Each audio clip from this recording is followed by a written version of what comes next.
다른 세상을 살고 있는 것 같으네요. 그죠? 자, 오늘 주신 우리 하나님의 말씀은 마태복음 제14장 13절부터입니다. 예수께서 그 말을 들으시고 거기에서 배를 타고 따로 외딴 곳으로 물러가셨다. 이 소문이 퍼지니 무리가 여러 동네에서 몰려 나와서 걸어서 예수를 따라왔다. 예수께서 배에서 내려서 큰 무리를 보시고 그들을 불쌍히 여기시고 그들 가운데서 앓는 사람들을 고쳐주셨다. 저녁 때가 되니 제자들이 예수께 다가와서 말하였다. 여기는 빈들이고 날도 이미 저물었습니다. 그러니 무리를 헤쳐 보내어 제각기 먹을 것을 사 먹게 마을로 보내시는 것이 좋겠습니다. 예수께서 그들에게 말씀하셨다. 그들이 물러갈 필요 없다. 너희가 그들에게 먹을 것을 주어라. 제자들이 예수께 말하였다. 우리에게 있는 것이라고는 빵 5개와 물고기 2마리밖에 없습니다. 이때 예수께서 말씀하셨다. 그것들을 이리로 가져오느라. 그리고 예수께서는 무리를 풀밭에 앉게 하시고 나서 빵 5개와 물고기 2마리를 들고 하늘을 우러러 보시고 축복 기도를 드리신 다음에 떼어서 제자들에게 주시니 제자들이 이를 무리에게 나누어 주었다. 그들은 모두 배불리 먹었다. 남은 부스러기를 모으니 12광주리에 가득 찼다. 먹은 사람은 여자들과 어린아이들 외에 어른 남자만도 5,000명쯤 되었다. 제자들은 나름대로 그 무리들을 걱정을 했습니다. 그래서 여기가 빈들이니까 이 사람들 더 줄이기 전에 빨리 보내서 각자 뭘 사서 먹게 하면 좋지 않겠습니까? 하고 선생님한테 건의를 드렸죠. 그랬더니 예수님께서 그들이 물러갈 필요가 없다 그렇게 얘기하시는 거예요. 그리고는 너희가 가진 것을 주라. 복음서마다 조금 내용과 강조점은 다른데 적어도 마태복음에서는 너희가 가진 것을 주라 그랬습니다. 그랬더니 제자들이 뭐라 그러냐면 선생님 우리가 가진 것이라고는 이 말의 어투가 좀 그렇죠. 우리가 가진 것이라고는 물고기 2마리와 떡 5개밖에 없습니다. 어쩌면 약간 볼멘 소리로 선생님 무슨 소리 하는 거예요? What are you talking about? 아마 이런 뜻으로 이게 무슨 소용이 있습니까? 이런 내용으로 얘기했는지도 모르죠. 그랬더니 예수님께서 이리로 가지고 와라 그랬고요. 만약에 여러분이 제자였다면 여러분들의 기분은 어땠을까요? 그 떡 5개하고 물고기 2개 갖고 와봐. 그러면 이거 갖다 줄 때 기분이 어땠을 것 같아요? 예?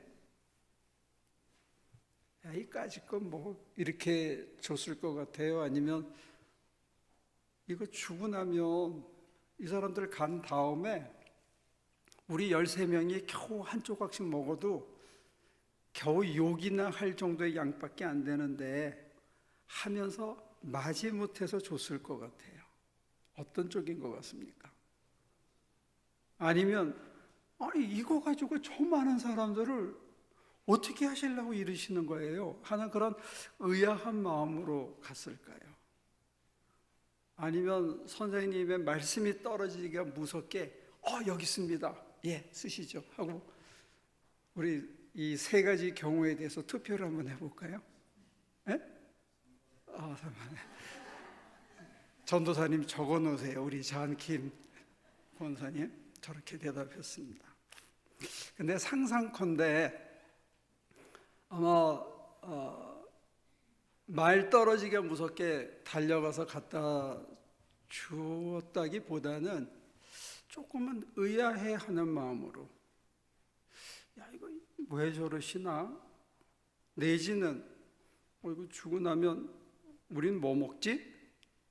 이런 생각 그러니까 제자들의 마음이 어쩌면 좀 복잡하지 않았을까 생각이 돼요. 이게 무슨 소용이 있을까?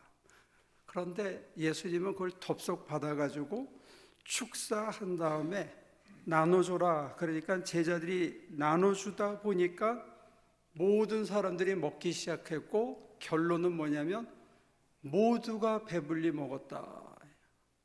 소위 우리가 말하는 오병이의 기적입니다. 여자고 남자고 어린아이고 어르신이고, 그 다음에 저기에는 무슨 사두개파 사람들도 끼어 있을지 모르고, 갈릴리 사람이나 사마리아 사람들도 끼어 있을지 모르고, 하여튼 온갖 인종과 남녀노소 구별 없이 모두가 한 자리에서 같은 땅바닥에 앉아서 같이 먹었다는 거예요. 그리고 배불리 먹었다 하는 거죠. 근데 이걸 보면서 오늘 우리들은 와, 놀라운 기적, 예수 믿으면 이런 축복이 벌어지는구나, 이렇게 상상할 수 있는데, 마태복음의 이 구조를 보면 예수님이 뭐를 살아내시고 그 살아내신 바 깊은 뜻을 깨달으시고 제자들에게 가르치시고 전파하신 다음에는 못 알아들으면 다시 한번 설명한 다음에 꼭 실습하는 과정을 갖췄습니다. 가르치시고는 실습을 하게 한 거예요. 그러니까 오늘 14장은 하나님 나라에 대해서 얘기했던 12장, 13장의 실습 과정이라고 보시면 이 문맥이 조금 다르게 이해가 될 수 있습니다. 그래서 14장에는 크게 두 개의 얘기가 나오는데, 하나는 오병이의 기적이고 하나는 물 위를 걸으시는 기적의 이야기입니다. 다음 주에 얘기를 전해야 되는데, 물 위를 걸었다는 것은 죽음 위에 하나님의 신이 흑암과 물 위에 운행하시더라 하는 얘기는 죽음을 지배하고 올라탔다는 얘기를 상상하거든요. 그래서 제자들이 보트 위에 다시 올라간 예수님을 향해서 뭐라고 했냐면, 아, 당신은 진정 하나님의 아들이로소이다 하는 얘기가 14장에서 나옵니다. 그러니까 다른 복음서 마가복음에 비해서 당신이 하나님의 에이전트여 하나님의 상속자라는 고백이 상당히 앞부분에 나온다는 게 마태복음의 독특한 안목입니다. 그 맥락에서 본다면 이 오병이의 기적은 단순히 물질의 축복을 받았다는 내용이라기보다는 어쩌면 출애굽 사건의 재현, 그리고 장차 이루어질 하나님 나라의 모형이 지금 여기서 이미 시작되었다는 것을 가르쳐주고 있는 거죠. 그러니까 출애굽 사건에서 만나와 메추라기를 하늘의 은총으로부터 내린 거죠. 자기네가 경작하고 자기네가 애를 써서 뭐를 주워오거나 훔쳐온 게 아니라 하늘에서 떨어진 은혜로 사는 삶의 모형이 진정한 해방의 광야 생활이었거든요. 그리고 장차 이루어질 하나님의 나라는 어떤 나라인가를 지금 여기서 보여주는데, 가장 특징이 뭐냐? 모두가 배불리 먹었다는 거예요. 오늘날 이게 만약에 한국에서 벌어졌으면 12광줄이 안 남았을 거예요. 왜? 먹방 때문에. 그걸 다 먹는 게 프로그램이 되니까 12광주리가 남을 수가 없지요. 근데 모두가 배를 불리 남녀노소의 차별 없이 한자리에 앉아서 다 배불리 먹고도 12광주리가 남은 거예요. 근데 여기서 상상하는 것은 뭐냐면, 왜 하필이면 12광주리일까? 그건 이스라엘의 새로운 지파 12지파를 가정하는 거예요. 하나님 나라를 실습하고 있기 때문에. 그래서 우리의 상상을 비약해 보면 어떻게 되냐? 물고기 2마리와 떡 5개로 남자만 5,000명, 애들, 어른, 다른 여자 합치면 한 15,000, 2만 명을 먹였다고 쳐요. 그러면 12광주리 갖고 얼마나 먹일 수 있을까요? 그 생각은 안 해보셨죠? 여러분들은 남기면 내 거라고 생각하고 저 축복을 내가 받았으면 좋겠다고 생각할지 몰라도, 왜 12광주리를 남겼는가? 이 상상은 뭐냐면, 제자들 한 사람이 한 광주리씩 들고 12지파를 찾아가면 이스라엘 전체를 다 먹일 수 있는, 이것이 이제 하나님 나라의 예표거든요. 그래서 하나님께서 당신에게 이거를 떡을 나눠주는 그 이야기에서 우리가 곱씹어 볼 수 있는 것은 뭐냐? 사람이 빵만으로 사는 건 아니다. 그리고 이 빵은 내 노력으로 주어지는 것이 아니고 은총의 선물이다라고 얘기하는데, 여기서 왜 제자들에게 이 릴럭턴트한, 쥐고 이걸 줄까 말까, 이걸 어디다 쓰시려고 그러나, 이거 가지고 도대체 되나 생각이 복잡한 제자들에게 저 사람들 보내지 말고 너희 가진 것을 주고, 저 사람들이 물러갈 필요가 없다, 가지고 와봐 하고 주님이 얘기하셨을 때, 그거는 우리에게 도대체 뭘 가르치려고, 뭘 실습시키려고 했을까요?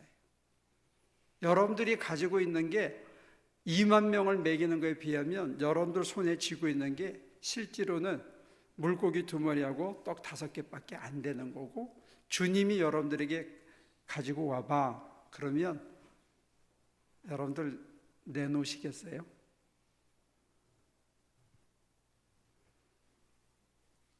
교회 이만한 프로젝트가 있다, 이걸 하는데 여러분들이 요만큼 갖고 있다, 그거 갖고 와봐. 그러면 여러분들 손뜻 갖다 내겠습니까? 아까 적어놨죠. 존 권사님은 그냥 냅다 갖다 내겠지만 다른 사람들은 우물쭈물할지도 몰라요. 이게 무슨 소용이냐?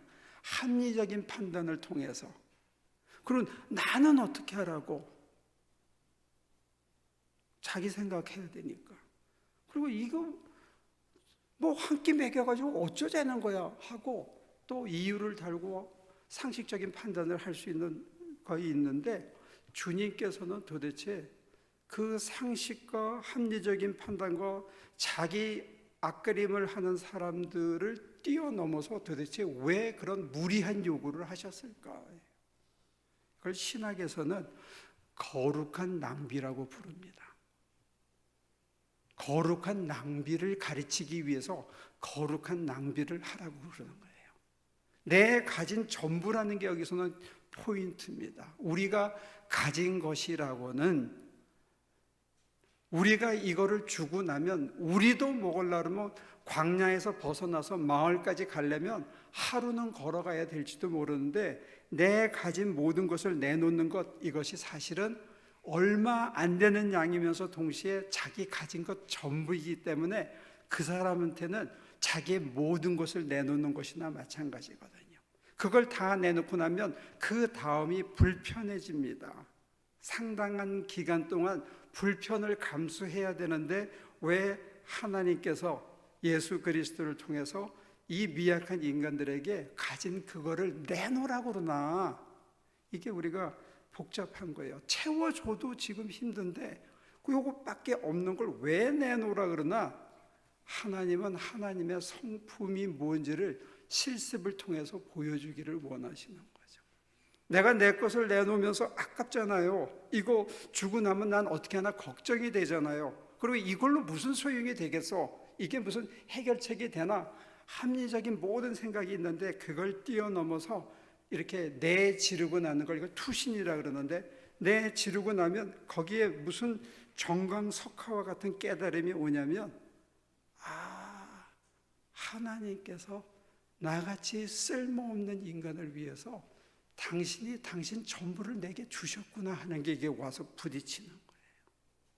그러니까 하나님의 거룩한 낭비, 하나님의 신성을 우리같이 취약한 인간들이 그 일을 행할 수 있는 원동력을 주기 위해서 하나님의 신성이 우리 안에 임마누엘 하시고 dwell in 하시는 거거든요. 그래서 하나님의 힘으로 내가 이걸 내놨다는 걸 내가 그 순간에 확 깨닫게 되는 거예요. 내 힘으로 준 게 아니라는 걸 내가 그 순간에 아는 거예요. 언제? 내놓는 순간에. 하나님의 힘으로 내가 내놨구나. 그렇구나. 그리고 거기서 보는 거예요. 부차적인 기적이 이루어지는 겁니다. 5,000명이나 먹고도 모두 배불리 먹는, 야, 내가 한 거는 정말 요것밖에 안 되는데 어떻게 이게 이렇게 되지? 눈덩이 효과가 벌어지고 이루어지는 걸 보면서, 야, 역시 내가 아니고 사람이 아니고 하나님이 하시는구나. 하나님이 나보다 앞서서 하나님 자신을 주시고 하나님의 능력을 주시고 하나님의 지혜를 주셔서 내가 그렇게 할 수 있게 하셨구나. 그러니까 내가 자랑할 게 하나도 없는 거예요. 내게 준 게 아니기 때문에 나를 그렇게 쓰셨다는 사실 하나에 그냥 감사할 뿐이지, 그리고 내가 거기에 파트너가 돼서 모두 배불리 먹었다에는 나도 포함되거든요. 그거 가지고 우리가 겨우 먹을 수 있는 양을 줬는데 나도 배불리 먹고, 하나님이 나를 이렇게 써주셨구나. 왜 그런 얘기가 중요하냐면요, 우리가 사역을 하거나 여러분들이 회사에서 일을 하거나 누가 더불어 뭘 할 때 그런 생각이 들 수 있어요. 왜 나만 희생해야 되나? 심지어는 하루 일당을 받아 일하러 가서도 주인이 나를 착취하는 것만 같은 기분에 휩쓸릴 때가 있다는 거예요. 그리고 내가 원하는 정당한 코트앤코트 보상을 받아야만 만족이 되지, 내가 하는 일 자체가 그게 감사하지 않을 때가 있는 거예요. 왜 나만 우리 집에서 이렇게 고생하고 참아야 되고 저 인간은 왜 저러고 살아도 되나, 이런 손가락질이 가족끼리도 생길 수 있고 형제지간에, 특히 시집장가간 형제들지간에는 어머니 아버지 모시는 문제로 서로가 등지고 하는 것들은 다 왜 나만, 이런 생각들이 드는 거죠. 그러니까 내가 생각하는 적당한 적절한 보상이 주어지지 않는다고 생각했을 때 우리들은 자기가 하고 있는 일에 만족이 없고 심지어는 자기를 비하하게 되는 거죠. 그런데 우리가 잊지 말아야 되는 거는 오늘 실습을 시키는 이 장이 광야라는 사실이에요. 아무것도 없고 물도 먹을 것도 제대로 없는 광야에 내던져서 먹고 마실 것을 내던지게 하는 하나님의 연습이 있는데, 저와 여러분들을 광야 같은 남에게 겨우 일당 얼마 받고 죽으라고 일을 하고 땅바닥을 기는 일을 시키셨을 때 하나님은 우리에게 뭘 기대하느냐 이거죠. 우리가 일반 인간들하고 뭐가 차이가 나느냐 이거죠. 기독교인으로 부름을 받았다는 것은 그리스도가 가신 길을 따라가는 건데, 오늘 우리들에게 뭘 요구하셨냐 봤을 때 모든 삶의 자리가 하나님의 능력과 하나님의 지혜와 하나님의 권세가 우리 속에서 하나님과 더불어 그 일이 하나님의 거룩한 낭비를 모방하고 재현하고 다시 한번 되풀이하는 이 삶의 모든 여건이 하나님의 품성으로 변화되는 훈련장이라는 생각을 여러분들이 할 수 있으면 좋겠어요.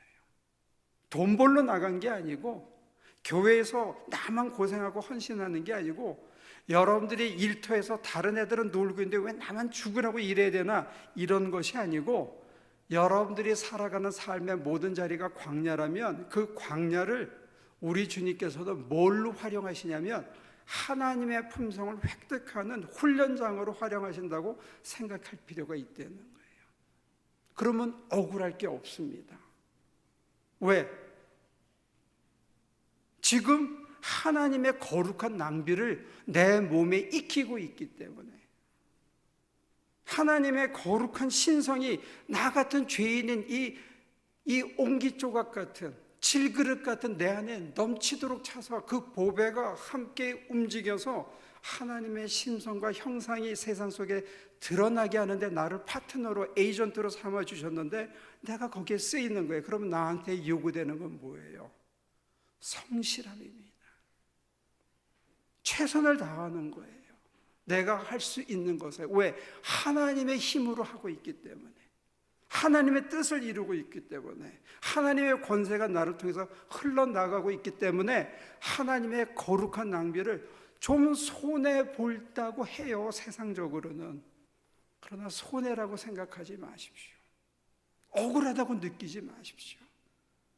나한테 이런 기회를 주신 거예요. 왜? 내 물고기 2마리와 떡 5개를 내놓을 수 있는 기회를 주신 거예요. 그러면 그냥 그렇게 해보는 거예요. 그리고 손이 벌려졌을 때, 이거 내 마음 움직이신 이가 내가 아니었어.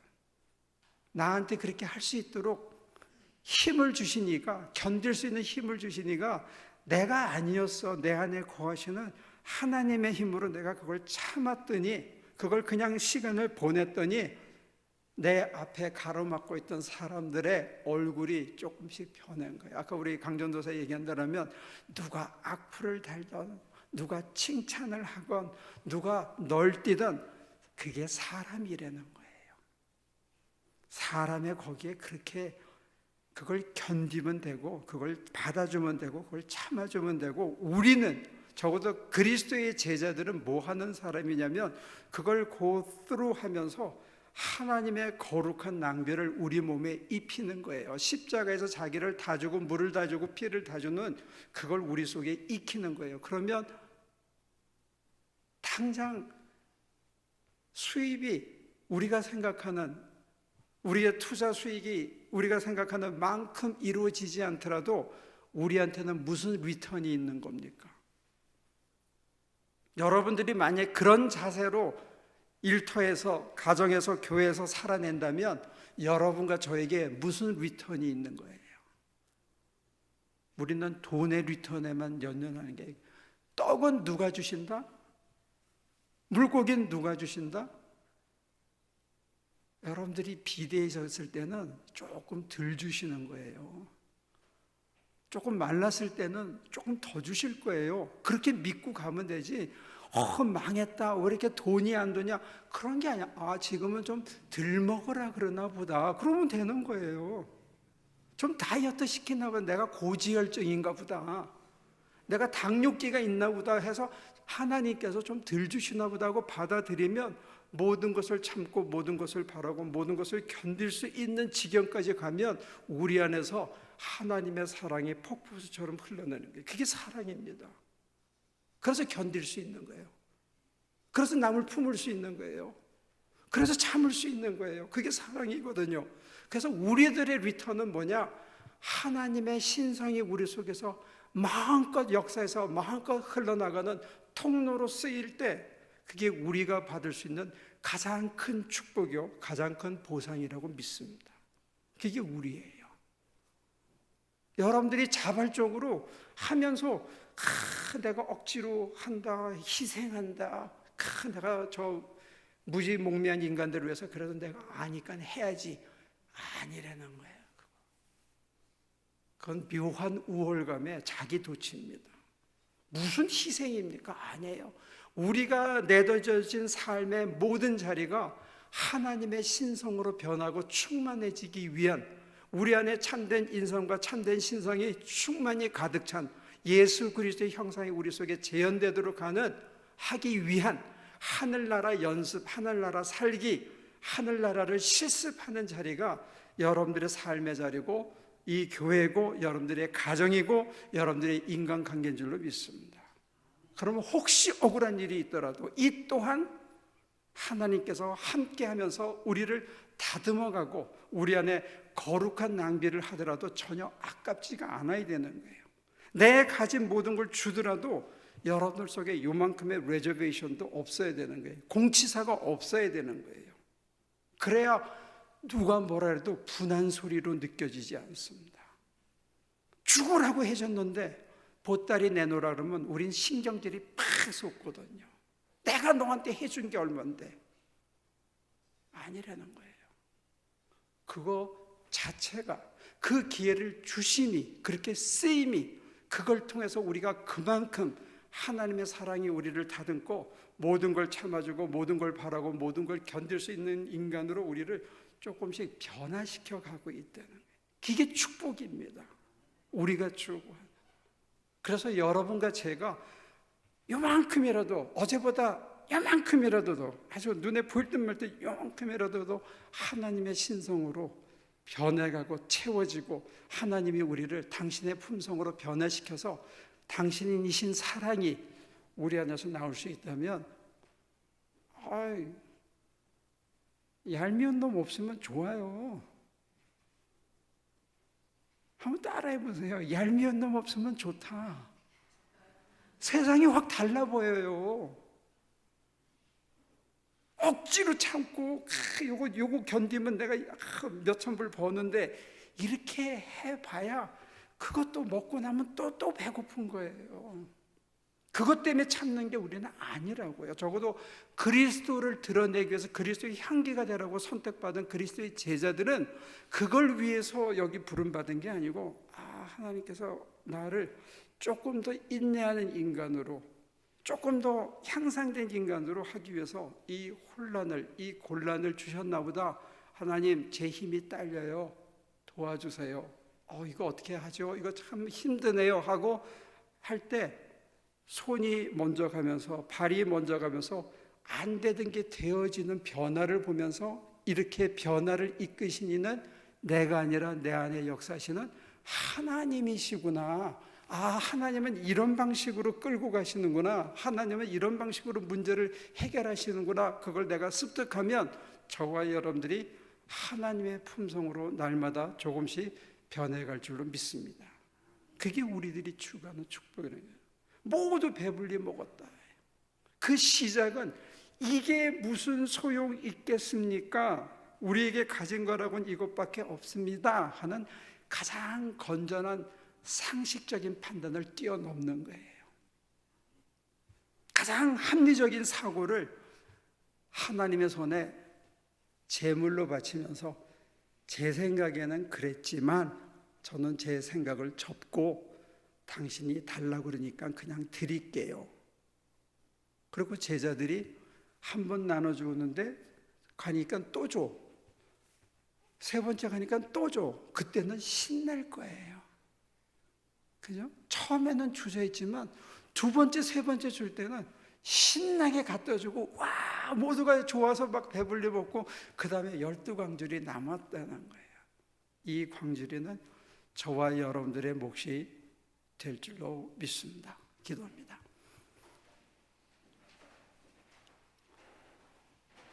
열두 광줄의 축복이 쌓고 모아서 누리는 복이 아니라 한없이 나눠주고도 더 나눠줄 수 있는 근원과 연결되어 있기에 아무리 줘도 아깝지 않고 다 주어도 모자라지 않는 삶, 그리고 떡과 물고기 때문에 당신을 믿는 것이 아니라 광야에서 그것이 없어도 당신만 있으면 죽지 않는다는 것, 생명을 능가한다는 것 우리 몸에 새기고 그 생명의 전달자로서 생명의 재창조로서 우리를 불러주셨사오니 잘 쓰이게 서로 도울 수 있게 도와주옵소서.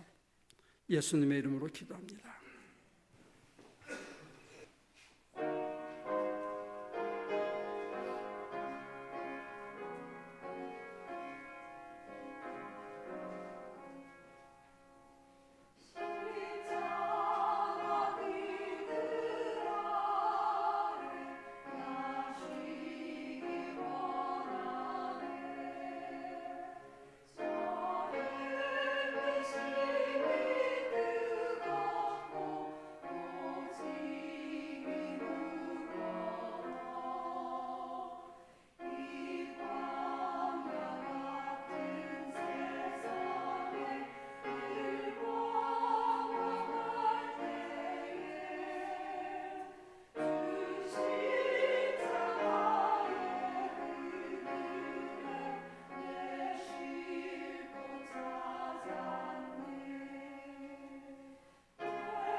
다음 주 그 투산에 가는데 여러분들 추수감사절 휴일을 저렇게 좀 어렵고 힘든 교회를 위해서 헌신하는데 한번 재능 기부하는 거, 그것도 의미가 있을 겁니다. 한번 던져 보기를 원하고, 한 번도 안 가본 사람들은 이번에 특별히 다 참여해 주시기를 권합니다. 오늘 점심 식사 후에 우리 임원회로 모이니까 임원들은 다 참석해 주시면 좋겠습니다. 집사님 이상, 집사, 권사, 장로, 전도사, 친교실 식사 후고 그 자리에 다 남으시면 될 것 같아요. 자, 이제 다 일어나셔서 찬양으로 예배 마감합니다.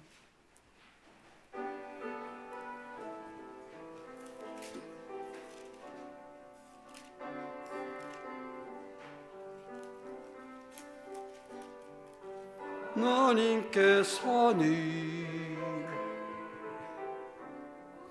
우리의 만남을 계획해 놓으셨네. 우린 하나 되어 어디든 가리라. 위해서라면 무엇이든 하리라. 당신과 함께 우리는 하나 되어 함께 건네 하늘 아버지 사랑 안에서 우리는 기다리며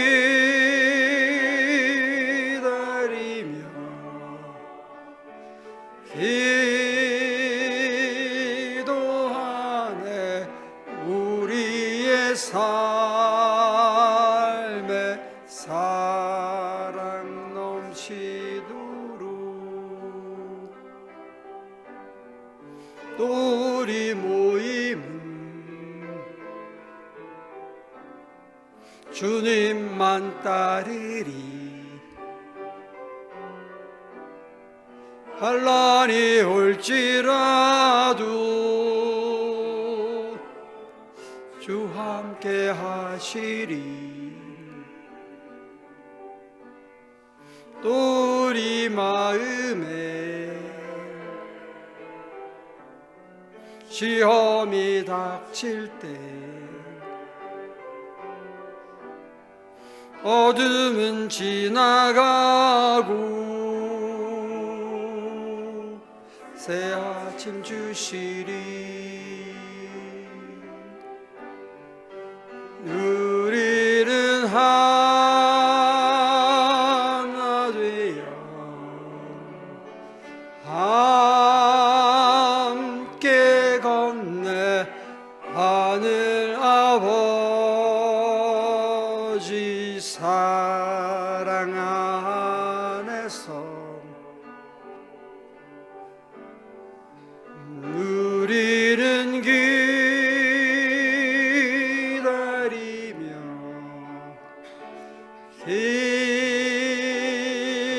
기도하네. 우리의 삶에 사랑 넘치도록.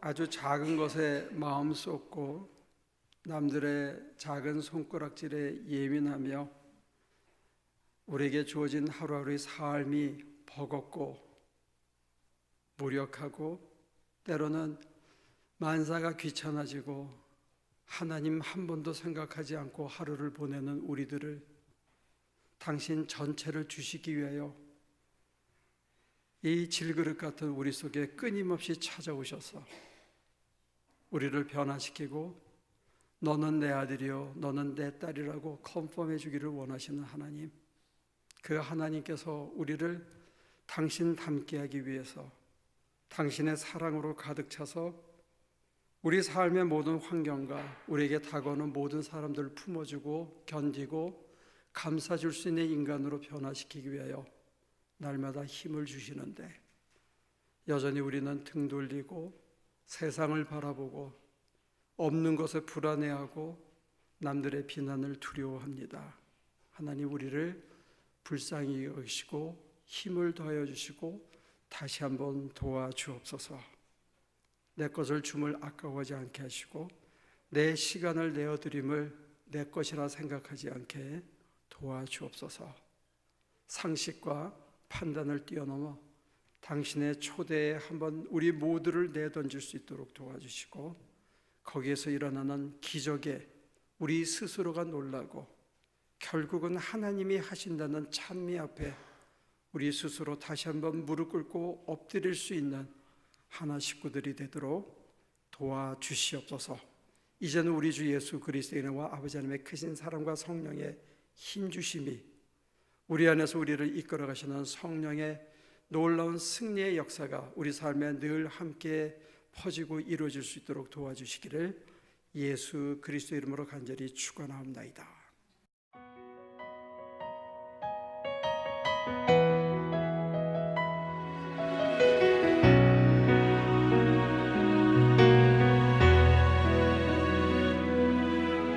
보이지 않는 사랑 찾으려, 잡히지 않는 명예 위하여 나는 쉬지 않고 달려왔었네. 그게 참된 삶이라 여긴 채로 세상의 사랑 날 위로 못하고 그 어떤 명예도 날 채울 수 없었네. 하지만 이제 난 들을 수 있네.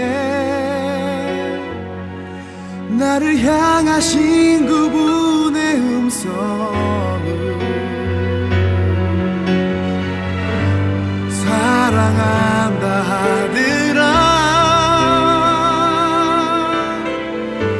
사랑한다 내 딸아. 내가 너를 굳세게 하리라. 도와주리라. 의로운 오른손으로 붙들리라. 사랑한다 하더라. 사랑한다 내 딸아.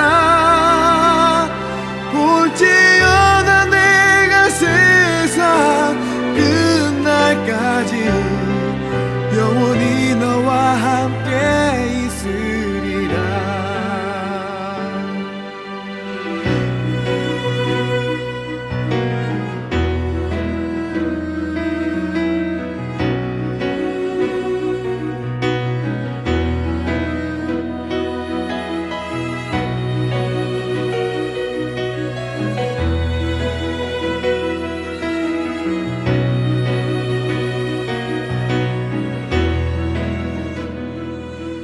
하지만 이제 난 들을 수 있네.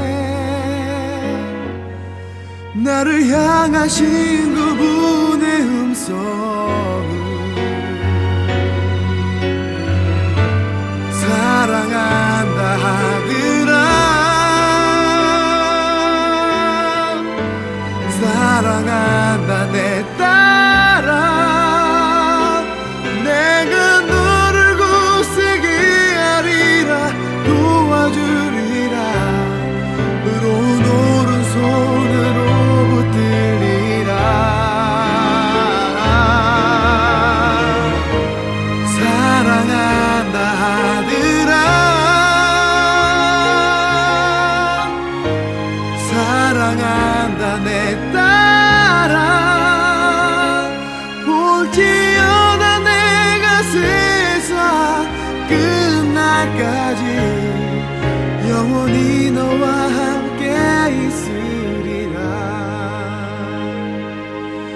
영원히 너와 함께